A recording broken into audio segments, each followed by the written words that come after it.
वक्फ board की तरह अब हिंदुओं के लिए सनातन बोर्ड की मांग और मुखर हो गई है। सनातन बोर्ड बनाने की चर्चा पहले से ही उठ रही थी। इसकी मांग समय समय पर होती रही है। जैसे तिरुपति बालाजी मंदिर के महाप्रसाद में हुई मिलावट के बाद आपने देखा होगा कि कैसे हिंदुओं में काफी रोष था। सभी साधु संत इसको लेकर भड़के नजर आए थे।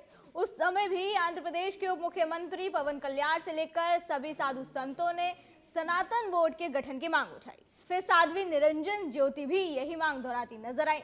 लेकिन आखिर सनातन बोर्ड काम कैसे करेगा, कौन कौन इसमें शामिल होंगे, इसका सदस्य कौन होगा, ये तमाम सवाल हैं जिसके जवाब हम आपको इस वीडियो में देने वाले हैं, तो वीडियो आखिर तक जरूर देखिएगा।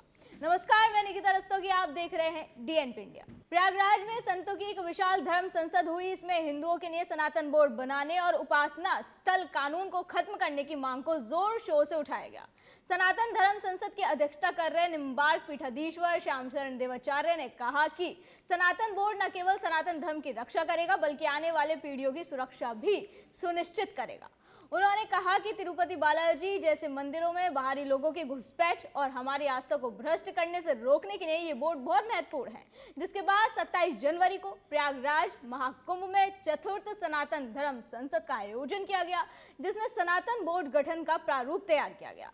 सनातन न्यास सेवा संस्थान के अध्यक्ष और कथावाचक देवकीनंदन ठाकुर महाराज ने संसद में सनातन बोर्ड का प्रारूप प्रस्तुत किया, जिसे सर्वसम्मति से पारित कर दिया गया। देवकीनंदन ठाकुर ने कहा कि इस प्रारूप पर धर्म संसद में मौजूद सभी संतों का समर्थन प्राप्त है। 27 जनवरी को प्रयागराज कुंभ में पारित प्रस्ताव के अनुसार इस कानून को सनातन हिंदू बोर्ड अधिनियम कहा जाएगा। इसे केंद्र सरकार संसद में पास करेगी। संतों के अनुसार सनातन हिंदू बोर्ड को एक स्वतंत्र निकाय के रूप में स्थापित किया जाएगा, जिसका काम हिंदू मंदिरों, उनकी संपत्तियों और उनके धन की देखरेख करना होगा। सनातन बोर्ड मंदिरों में वैदिक सनातन पूजा पद्धति, सनातनी परंपरा, सनातनी हिंदुओं के धार्मिक अधिकारों की सुरक्षा सुनिश्चित करेगा और इस बोर्ड के सदस्य वही व्यक्ति होंगे जो हिंदुत्व में विश्वास रखते हों और सनातन परंपरा की सेवा करने के लिए प्रबल इच्छा रखते हों। अब आपको एक बार पॉइंट वाइज समझा देती हूँ कि सनातन बोर्ड कैसे काम करने वाला है। सनातन बोर्ड मंदिरों की संपत्ति का मैनेजमेंट करेगा। प्रत्येक बड़े मंदिर से एक अस्पताल का संचालन किया जाएगा। आर्थिक रूप से कमजोर हिंदू परिवारों को मदद दी जाएगी ताकि धन के अभाव से होने वाले धर्म परिवर्तन को रोका जाए। छोटे मंदिरों की आर्थिक सहायता की जाएगी।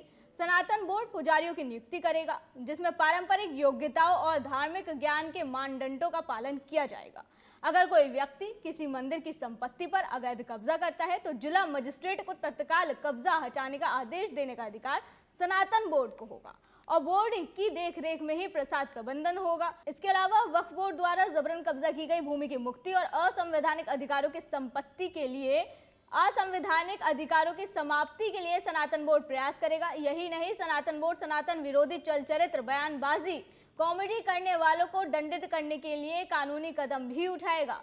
इस अधिनियम की सबसे खास बात यह है कि इसके तहत उन्हीं मंदिरों को सनातन बोर्ड के कार्यक्षेत्र में शामिल किया जाएगा जो मंदिर अभी सरकार के नियंत्रण में है, जबकि जो मंदिर या धार्मिक संस्थाएं निजी तौर पर संचालित की जाती हैं या सरकार के नियंत्रण में नहीं है, उन पर सनातन बोर्ड के नियम लागू नहीं होंगे। हालांकि निजी मंदिरों या गौशाला या फिर अन्य संस्थाओं के पास ये विकल्प होगा कि वो स्वेच्छा से आवेदन देकर सनातन बोर्ड के अधीन हो सकती है।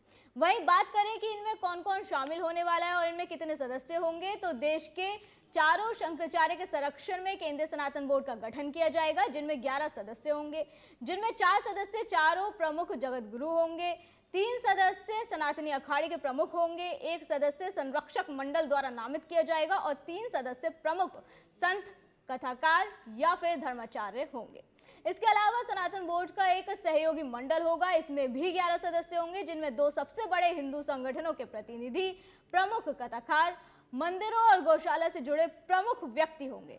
तो अगर सनातन बोर्ड की मांग को सरकार मान जाती है तो ये बोर्ड इसी तरह से काम करने वाला है। इसका पूरा प्रारूप खुद देवकीनंदन ठाकुर ने अपने सोशल मीडिया हैंडल पर साझा किया, जो आप स्क्रीन पर देख सकते हैं। अब देखना होगा कि सनातन बोर्ड की मांग को स्वीकारा जाता है या नहीं। इसे अगर स्वीकार कर लिया जाता है तो कब तक ये पूरा हो पाएगा, ये भी देखने वाली बात होगी, क्योंकि इसका एक बहुत लंबा प्रोसेस होता है। ऐसे में आपको क्या लगता है कि वक्फ बोर्ड की तरह क्या देश में सनातन बोर्ड भी होना चाहिए? हमें कमेंट करके जरूर बताएं।